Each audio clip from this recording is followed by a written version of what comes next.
인사 한번 나누시기 바랍니다. 주의 이름 환영하고 축복합니다. 은혜 받으시기 바랍니다. 네. 우리가 지난주에 관계 부분을 좀 살펴봤는데, 역대상이 새벽기도 이제 말씀을 쭉 묵상해 왔던 말씀이고, 이제 역대하로 들어갔는데요. 역대상을 마치면서 또 지난주 설교를 준비하면서 이 관계라는 게 얼마나 중요한지, 내가 이렇게 맺고 있는 관계 영역 안에 나는 어떤 모습으로 있으며 내 주변의 사람들은 어떤 사람들인지에 대한 부분을 좀 생각해 보게 됐습니다. 이상하게 이 역대상 10장의 사울과 관계를 맺은 사람들은 블레셋과의 전쟁에서 다 죽습니다. 그의 자녀들까지 죽임을 당하게 되는데요. 역설적으로 바로 넘긴 11장, 역대상 11장에서 다윗과 관계 맺은 사람들은 다 회복됐고 승리자가 됐고 또 여호와의 하나님의 군대와 같이 된 다윗의 왕국을 이루었던 용사들이 됐습니다. 이런 변화의 중심에는 사울이 있었고 다윗이 있었어요. 그래서 우리가 사울과 다윗의 자리처럼 나는 어떤 모습으로 서 있으며 나는 주변의 사람들을 어떤 영향력을 미치면서 세워가고 있는지를 살펴봤는데, 다윗 찾을 수 있었던 비밀은 뭐였어요? 다윗은 관계를 이용하지 않는 사람이었고 관계를 세웠고 또 선빈과 나눔이 있었고요. 또 하나님 중심이랑 우선순위가 분명했기 때문에 다윗과 함께한 사람들은 변화가 되기 시작해서 성령의 사람이 됐고 하나님의 군대 같은 사람들이 됐고 다윗을 도와서 그를 왕으로 세웠고 한 나라를 세워가는 중요한 역할을 감당했습니다. 자, 이런 관계 영역 안에서 이제 우리는 어떤 모습인지를 생각해 보았고, 제가 이번 주에도 그러면 이 성경의 관계 안에서 또 이런 변화를 일으킨 분이 계신가 하고 생각을 해보니까 모세가 생각이 났어요. 그래서 오늘 본문 출애굽기 14장을 좀 묵상을 했는데, 홍해 앞에 놓여져 있는 이스라엘 백성들, 뒤에 애국 군대가 추격해오는 이 상황 앞에서 이스라엘 백성들의 모습으로는 희망이 전혀 없어 보입니다. 이들은 꼼짝없이 이제 홍해도 못 건널 뿐만 아니라 애국 군대에게도 결국 죽임을 당할 수밖에 없는 모습인데, 모세가 이들을 바꿔서 홍해를 함께 건너는 승리자가 되게 했어요. 그래서 이 모세가 썼던 이 방식이 도대체 뭘까를 묵상해 보니까 1월 둘째 주에 드렸던 말씀, 너그러운 사람 고상한 성품이란 제목의 말씀을 제가 드렸고요. 사도행 17장 11절이 본문이었는데, 베레아 사람은 데살로니카에 있는 사람보다 더 너그러워서라는 이 말씀으로 성품에 대한 부분을 1월 둘째 주에 말씀을 드렸어요. 이때 세 가지의 반드시 변화가 필요하다는 말씀을 드렸는데, 이때 첫 번째가 시선의 변화였고, 두 번째가 표현의 변화였고, 세 번째가 마음의 방향의 변화였습니다. 100% 온전한 인간은 없어요. 근데 이 세 가지를 통해서 뭐가 앞서 나가느냐에 따라서, 무엇이 마음에 담기느냐에 따라서 더 너그러운 사람, 더 고상한 성품의 사람이 되기도 하고, 더 너그럽지 못하고 완악한 사람이 될 수도 있다는 것을 그때 살펴봤는데, 이 세 가지의 이 방식이 모세가 지금 홍해를 건너는 방식으로 또 사용을 하고 있어요. 그래서 이 성품이라는 게 능력이 되기도 하는구나. 성품이라는 것이 때로는 문제 해결의 방식이 될 수도 있구나 하는 거를 한번 좀 오늘 본문을 통해 살펴보고 점검해 보려고 합니다. 이제 우리한테 아주 중요한 부분이 내게는 이런 성품들이 만들어져 가고 있는지, 그리고 이 성품이 내 삶의 능력으로 역사하고 있는지, 내 삶의 문제를 풀어가는 방식으로 작동하고 있는지를 생각해 보는 것입니다. 저를 따라서 한번 좀 고백을 해보세요. 주님 사랑합니다. 이제부터 주님만 바라보며 살겠습니다. 이게 어떤 표현이냐면 시선의 변화예요. 주님만 바라보며 살겠습니다. 나의 시선이 세상도 바라보고 사람도 바라보고 환경과 문제도 바라보는 시선을 이제부터는 주님만 바라보며 살겠습니다 하는 이제 결단이 있으면 이렇게 시선의 변화가 일어나겠죠. 한번 또 따라서 해보세요. 나는 내가 너무 좋습니다. 나는 지금 너무 행복합니다. 옆에 보시면서 나는 당신이 너무 좋습니다. 네. 어떤 변화를 말하고 있을까요? 표현의 변화죠. 내가 표현하는 언어가, 나는 내가 너무 좋다. 나는 지금 너무너무 행복하다. 나는 당신이 너무너무 좋습니다. 이렇게 표현의 변화죠. 한번 또 따라서 해보세요. 나는 언제나 내 마음이 부정적인 방향으로 향하지 않겠습니다. 나는 언제나 내 마음의 방향이 하나님께로 향하도록 하겠습니다. 네. 자, 마음의 방향의 변화이죠. 마음의 방향이 부정적인 쪽으로 올라가지 않도록 하겠다. 내 마음의 방향이 늘 하나님을 향하도록 하겠다고 결단하는 것이죠.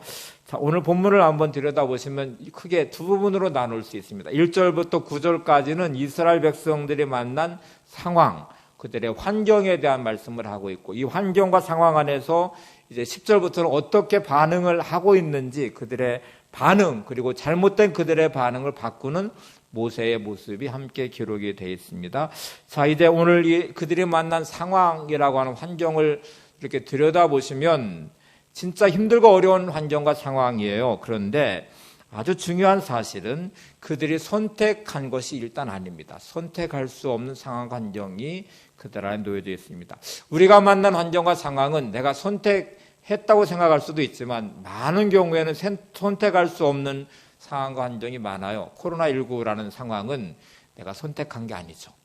어쩌다 보니 모든 세계가 이 팬데믹에 빠져 있게 되고, 그리고 이 상황에 묶여있는 나의 삶의 현실의 수많은 일들을 우리는 지금 경험하고 있습니다.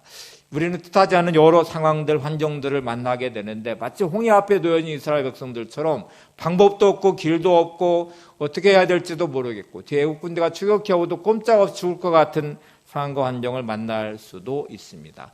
그런데 아주 중요한 사실은 이스라엘 백성이 선택한 게 아니었어요. 출애굽기 14장 1절 2절을 보세요. 여호와께서 모세에게 말씀하여 이르시되 이스라엘 자손에게 명령하여 돌이켜 바다와 믹돌 사이에 피하히롯 곧 바알스본 맞은편 바닷가에 장막을 치게 하라. 하나님께서 명령하셔서 그들의 행렬을 돌이키셨고 그들이 인도하신 곳이 바로 이곳이에요. 홍해 바닷가 앞에 놓여져 있는 바알스본 맞은편 바다 장막에 진을 치게 하셨고요. 근데 그 딱 진을 치고 보니까 홍해라는 바다를 건널 수 있는 방법이 일단 없어요. 다리가 놓여져 있는 것도 아니었고 배가 준비되어 있는 것도 아니었고, 그런데 더 문제는 애굽의 군대가 지금 추격해 오는데 그것이 이스라엘 백성 꼼짝없이 갇혀 있는 상황이 돼버렸어요. 그러니까 이게 너무너무 힘들고 어려운 길이 없는 상황에 놓여져 있는데 문제는 자기들이 선택한 게 아니라는 거예요. 하나님이 가라고 말하셨고 돌이키셨고 진을 치라고 하셨고 머물라고 하신 그 장소이고 그 환경인데 이게 죽을 것 같은 환경이 되어버렸다는 것이죠. 자, 이게 너무 우리한테 중요한 부분입니다. 내가 처한 상황, 하나님 내가 원한 게 아니잖아요. 내가 이런 상황과 이런 환경을 원한 것도 아니고 내가 처해진 이 상황은 어쩔 수 없이 만난 이 상황과 환경, 이런 처지 안에 나는 도대체 어떡하라는 말입니까? 하고 이렇게 탄식할 수도 있고 때로는 불평할 수도 있고 때로는 절망할 수도 있고 때로는 두려워할 수도 있습니다. 근데 여러분 한 가지 분명하게 이제 인식해야 될 게 하나님이 인도하셨다는 것이고 하나님의 주권이 여기에 있다는 것이고 그러면 하나님의 뜻이 있다는 말이에요. 하나님의 목적이 있다는 말입니다. 이게 믿음으로 받아들이면 이제 우리의 삶의 자리를 어떻게 해석할지가 아주 분명하게 드러나기 시작합니다. 맞아. 내가 처한 이 환경은 내가 선택한 게 아니지. 코로나19한 상황도 내가 만든 것도 아니고 내가 원했던 것도 아닌데 이런 환경이 내게 주어져 있다면 하나님의 주권과 섭리가 내 안에 있고 하나님의 나의 삶을 인도하시면 이곳에 하나님의 뜻이 있겠지. 또 이곳에 하나님의 목적이 있겠지. 그러면 나는 어떻게 해야 되지? 이렇게 질문이 이제 바뀌어지게 되겠죠. 자, 출애굽기 14장 4절 한번 보세요. 하나님의 계획은 도대체 뭔지, 하나님의 목적은 뭔지, 하나님의 뜻은 뭔지 이렇게 하나님 말씀하세요.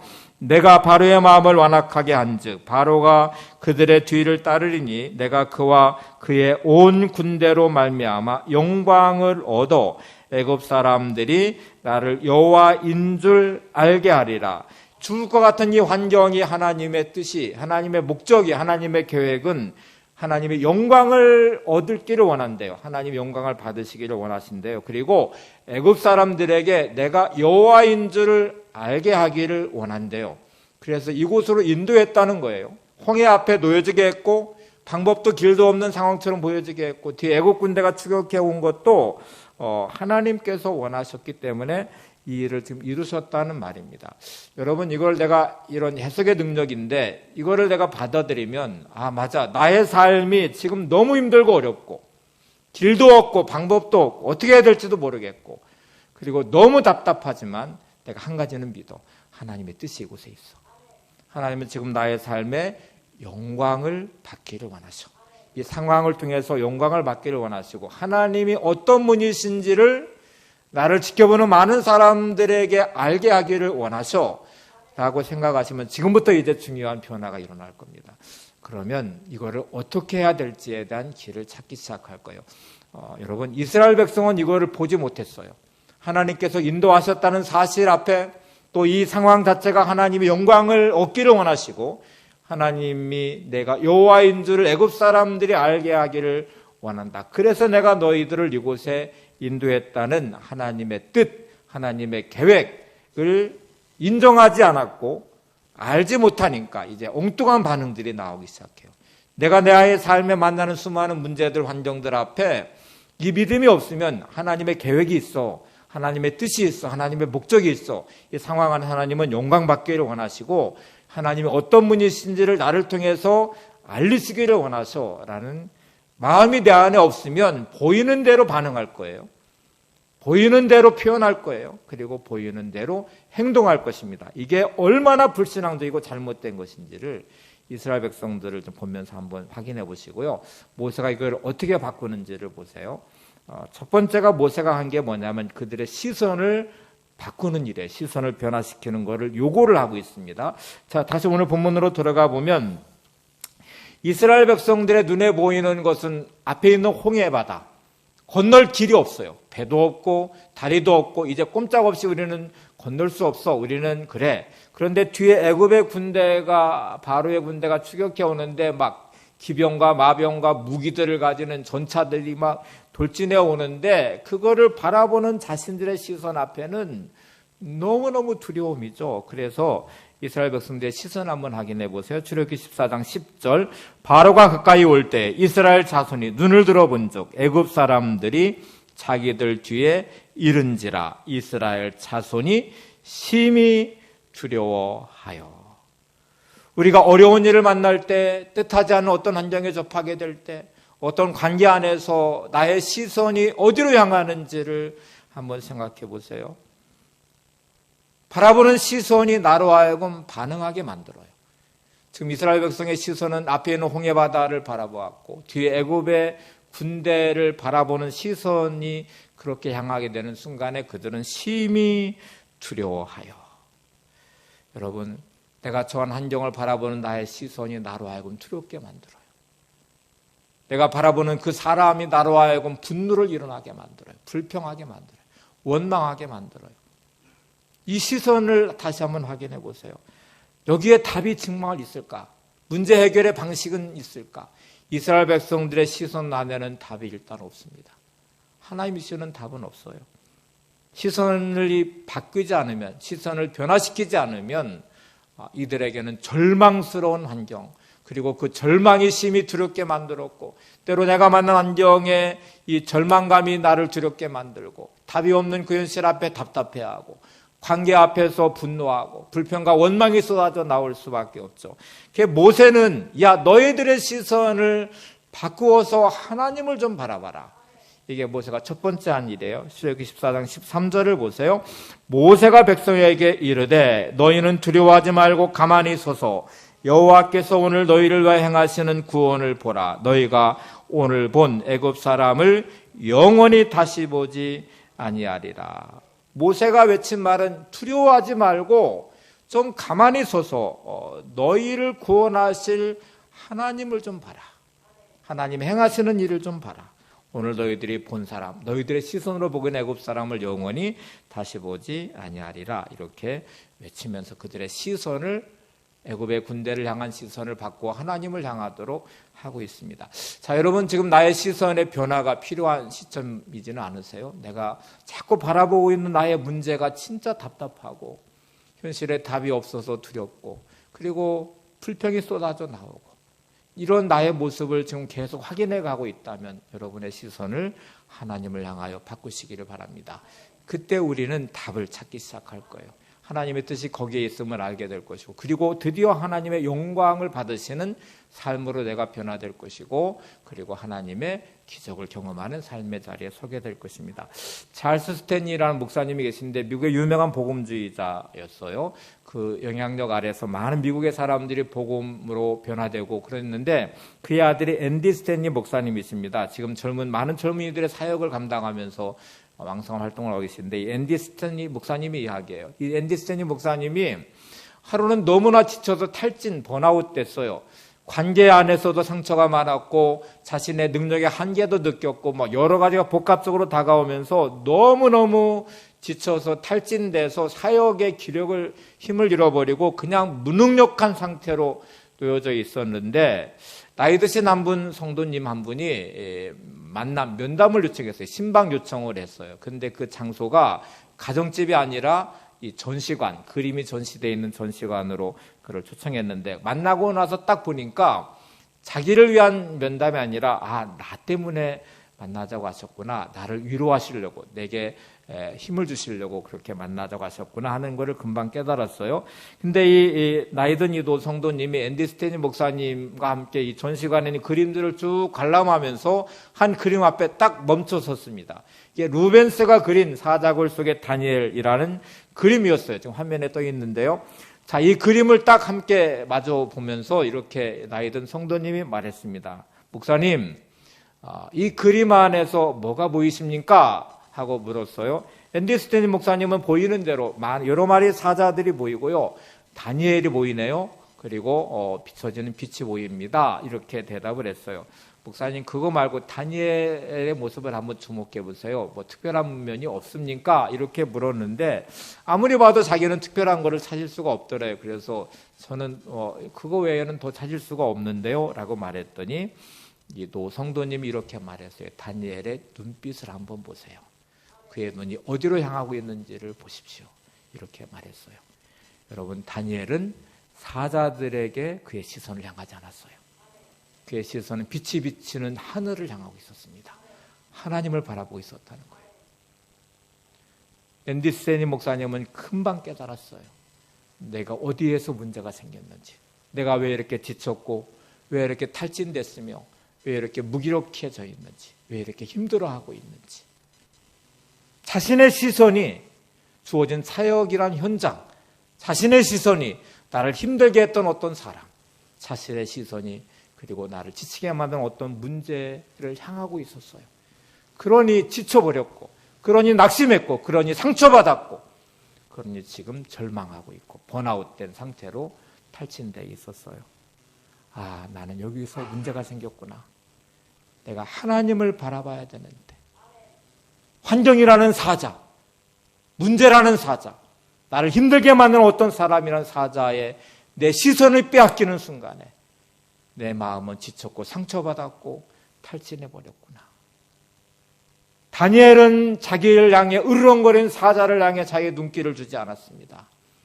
그는 빛을 따라서 하늘을 향하고 하나님을 바라봤습니다. 그때 으르렁거리는 사자는 온순한 양처럼 앉아있죠. 그들의 입을 하나님이 봉하셨죠. 여러분, 내 시선을 하나님으로 향하면 하나님은 나의 삶의 역사를 시작하실 것입니다. 내게 다가오는 수많은 문제의 사자의 입을 봉하실 것입니다. 험악하게 내게 다가오는 쓰나미 같은 문제들을 잠잠하게 하실 것입니다. 크레파스 같이 수많은 색깔의 다양한 고난들이 내게 닥쳐올지라도 그 모든 것들을 하나님 함께 선을 이루신 일로 역사하실 것입니다. 이제 시선의 문제가 너무 중요하죠. 나의 시선은 어디로 향하고 있는지. 골리앗 앞에 있는 다윗을 한번 생각해 보십시오. 골리앗이란 어마어마한 장수 앞에 이스라엘 백성들은 두려움에 떨었습니다. 심지어 사울왕도 두려움에 떨어서 한 치 앞도 나가지 못하고 다 숨어버렸습니다. 그 누구도 골리앗을 이길 수가 없었어요. 골리앗을 바라보는 그들의 시선은 두려워하게 만들었고, 숨게 만들었고, 도망가게 만들었고, 어느 누구도 나설 수 없었습니다. 그런데 소년 다윗, 그는 군인도 아니었어요. 그에게는 무기도 없었어요. 그런데 그의 시선은 골리앗을 향하지 않았고 전능하신 하나님을 향했어요. 물맷돌 5개를 가지고 나가지만 골리앗의 신체의 거구의 모습도 골리앗이 가진 칼과 창도 바라보지 않아 그는 이렇게 외칩니다. 너는 창과 칼로 내게 나오거니와 나는 만군의 여호와의 이름으로 내게 나간다. 다윗에게는 하나님을 바라보는 시선, 믿음이 그에게 있었습니다. 여러분, 내 앞에 닥쳐오는 수많은 문제들이 때로는 골리앗처럼, 때로는 사자굴에 있는 다니엘이 바라본 사자들처럼 나를 삼킬 듯이 으르렁거리고 나를 침몰시키려고, 나를 죽이려고 달려드는 것처럼 보이지만 우리의 시선은 하나님을 향하셔야 돼요. 모세가 첫 번째 요구한 것, 너희들이 애굽의 군대를 바라보고 두려워하지 말고 좀 제발 가만히 서서 하나님을 좀 바라봐라. 너희들에게 구원을 행하시는 하나님을 보라고 외칩니다. 다시 출애굽기 14장 13절을 다시 한번 보세요. 모세가 백성에게 이르되 너희는 두려워하지 말고 가만히 서서 여호와께서 오늘 너희를 위하여 행하시는 구원을 보라. 너희가 오늘 본 애굽 사람을 영원히 다시 보지 아니하리라. 아무리 위급한 상황일지라도 우리의 눈을 들어 하나님을 바라보는 시선이 지켜지시기를 바랍니다. 지금 나는 왜 이렇게 불평과 불만이 많을까? 나는 왜 이렇게 염려가 많고 두려움이 많을까? 나는 왜 나의 삶의 답답함이 현실 앞에 나는 묶여 있을까? 나는 왜 이렇게 분노와 원망이 가득할까? 여러분의 시선이에요. 내가 바라보고 있는 시선이 나로 그렇게 반응하게 만들었어요. 하나님을 향한 시선이 바뀌지 않는 이상 그 어떤 상황 안에서 답을 찾을 수가 없습니다. 첫 번째 변화가 꼭 여러분들 안에 있기를 바랍니다. 두 번째 모세는 이제 표현의 변화를 요구해요. 그들 앞에서 그들이 말하고 있는 그들의 표현, 그들의 방식, 이게 이제 문제예요. 이스라엘 백성들의 삶에 찾아온 두려움은 그들의 시선 때문에 오는 두려움이었죠. 이 시선이 그들을 심히 두렵게 만들어. 다시 확인해 볼게요. 출애굽기 14장 10절을 다시 한번 보세요. 바로가 가까이 올 때에 이스라엘 자손이 눈을 들어 본즉 애굽 사람들이 자기들 뒤에 이른지라. 이스라엘 자손이 심히 두려워하여. 그들의 두려움은 애굽의 군대를 바라보는 그들의 시선 때문이었어요. 바라보는 시선은 너무나 자연스럽게 표현으로, 언어로도 표현이 되기 시작합니다. 우리는 바라보는 나의 환경과 바라보는 사람과 바라보는 문제의 시선은 너무 자연스럽게 내 생각과 마음을 지배할 것이고 그거는 나의 언어로 반드시 표현하게 돼 있어요. 이스라엘 백성의 시선이 어떤 언어를 만들어내는지를 보세요. 출애굽기 14장 11절 12절입니다. 그들이 또 모세에게 이르되 애굽에 매장지가 없어서 당신이 우리를 이끌어내어 이 광야에서 죽게 하느냐. 애굽 사람을 섬기는 것이 광야에서 죽는 것보다 낫겠노라. 이들의 표현을 한번 보세요. 죽음을 생각하고 있어요.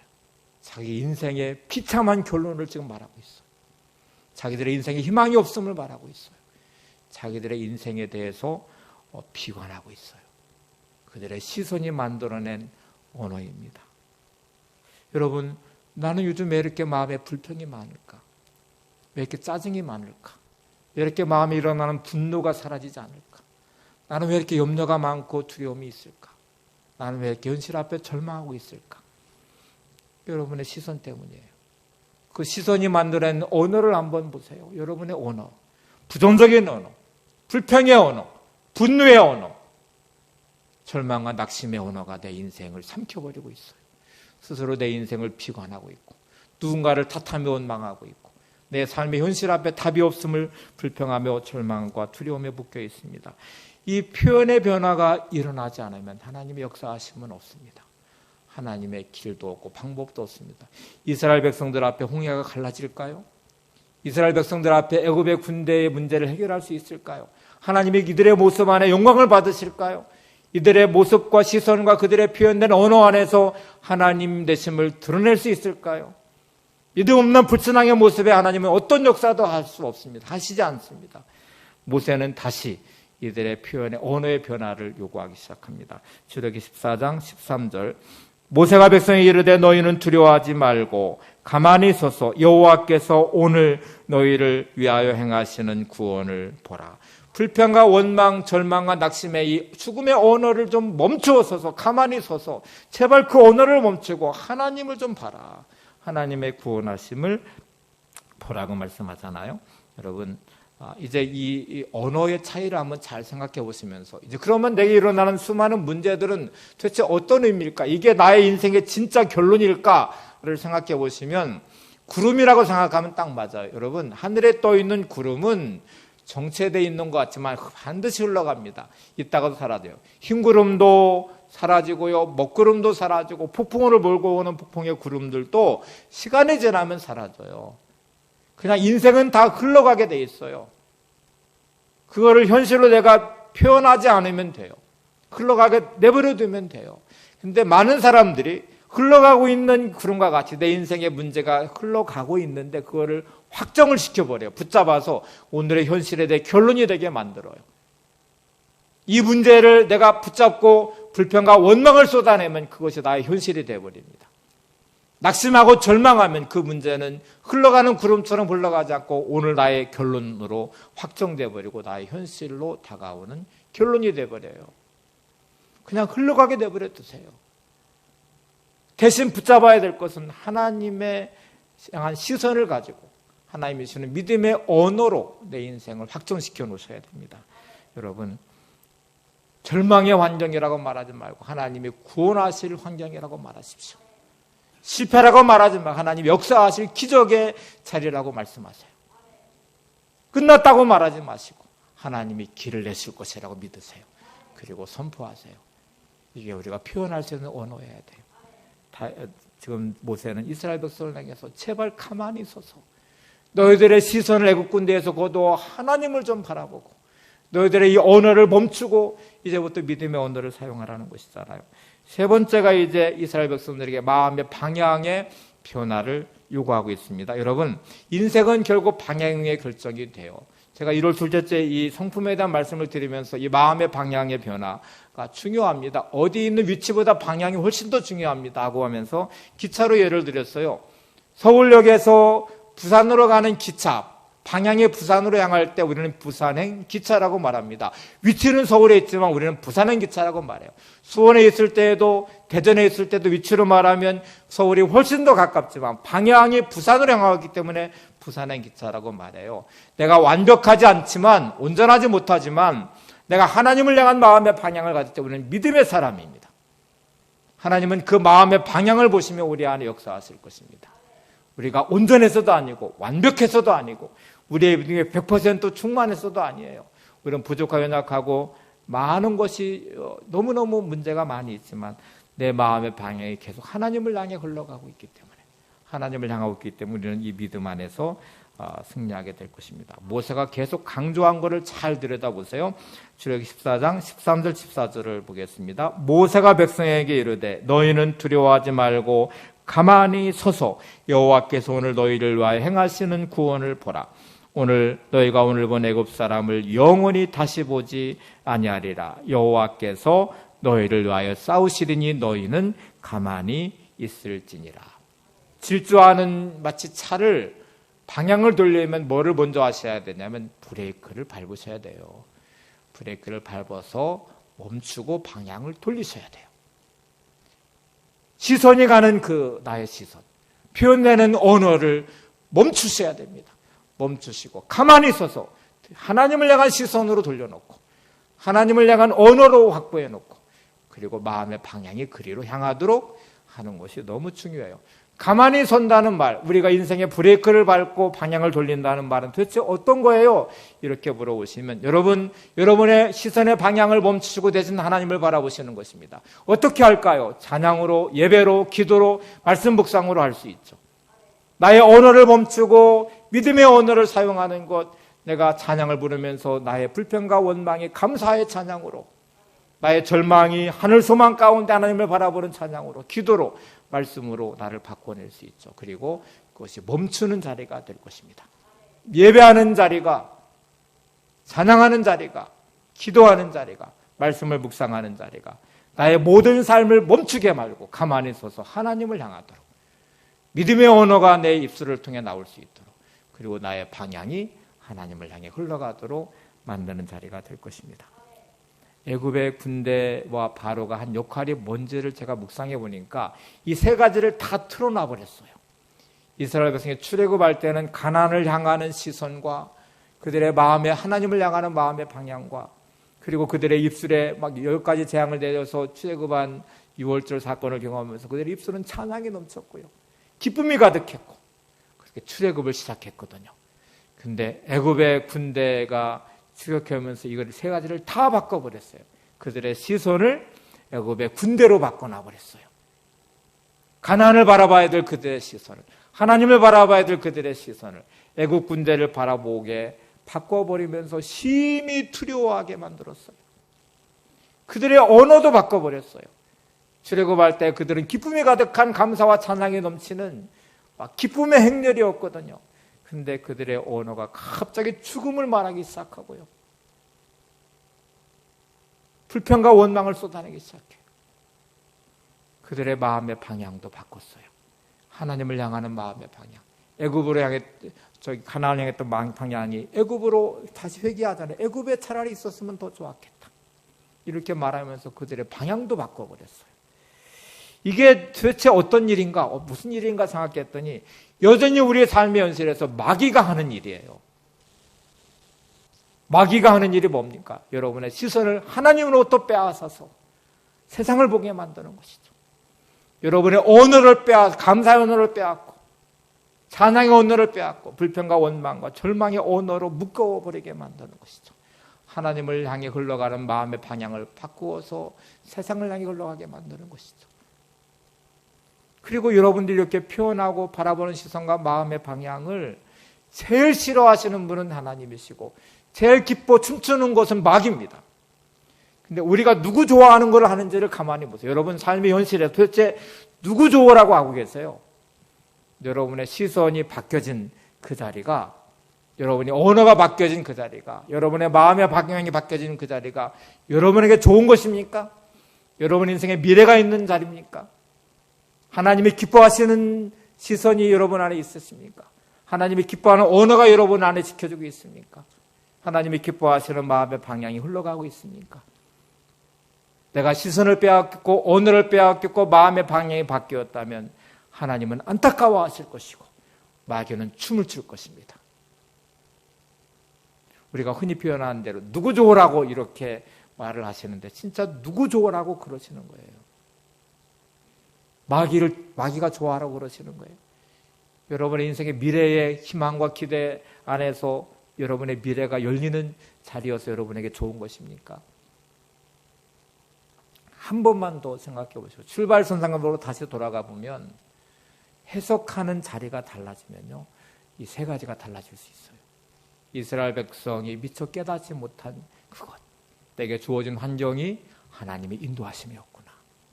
이곳이 하나님의 영광을 받기를 원하시는 장소구나. 하나님이 하나님 되심을 알리는 자리가 되기를 원하시는구나. 그러면 내가 그런 모습으로 서 있어야지.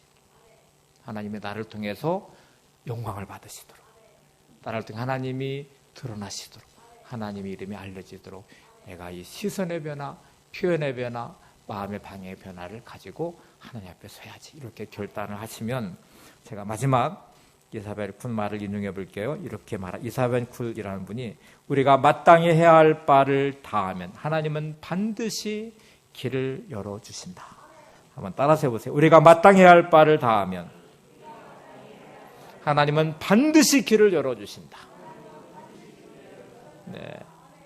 내가 마땅히 해야 할 바를 다하면, 내게 주어진 삶의 자리를 누구 탓하지도 마시고 원망하지도 마시고 핑계대지도 마시고 그냥 마음속에 생각해. 누구 좋으라고? 내가 하나님 좋으라고, 하나님의 영광 받으시라고, 하나님의 이름이 드러나시도록 오늘 내가 시선도 지키고 내 표현도 반드시 지켜내고 마음의 방향도 분명하게 하나님이 역사하시도록 해야지. 여러분, 모세손에 들려진 지팡이를 우습게 알지 마십시오. 이것이 홍해를 가르는 하나님의 기적의 도구가 될 것입니다. 다윗이 가진 물맷돌 하나를 작다고 말하지 마십시오. 하나님이 골리앗을 물리치는 무기가 되게 하실 것입니다. 어린아이 가진 물고기 2마리, 불 5개를 작다고 여기지 마십시오. 주님 손에 들려지면 오병이의 기적을 행하게 될 것입니다. 내가 아무것도 아니야 라고 말하지 마십시오. 여러분 거룩한 하나님의 자녀입니다. 여러분이 가지고 있는 믿음 하나, 여러분이 가지고 있는 시선, 그리고 표현들이 여러분이 가지고 있는 마음의 방향이 하나님이 역사하시는 기적의 자리가 될 것입니다. 그때 홍해는 갈라질 것이고 애굽의 군대는 수장될 것입니다. 여러분의 모든 삶의 자리가 하나님의 영광을 드러내는 삶이 되시기를 바랍니다. 하나님의 이름이 알려지는 기적의 자리가 되시기를 바랍니다. 그래서 오늘 이 믿음으로 다시 한번 결단하시고 출발하셔서 절대로 내 마음을 빼앗기지 않겠습니다. 제 시선을 빼앗기지 않겠습니다. 제 마음의 방향이 절대로 바뀌지 않도록 하나님을 향하는 마음을 제가 지켜내겠습니다. 이때 하나님 우리의 삶의 역사를 시작하실 것입니다. 이 놀라운 은혜와 하나님의 영광이 드러나는 하나님의 기적의 주인공들이 되시기를 바랍니다. 내 영혼은 안전합니다. 함께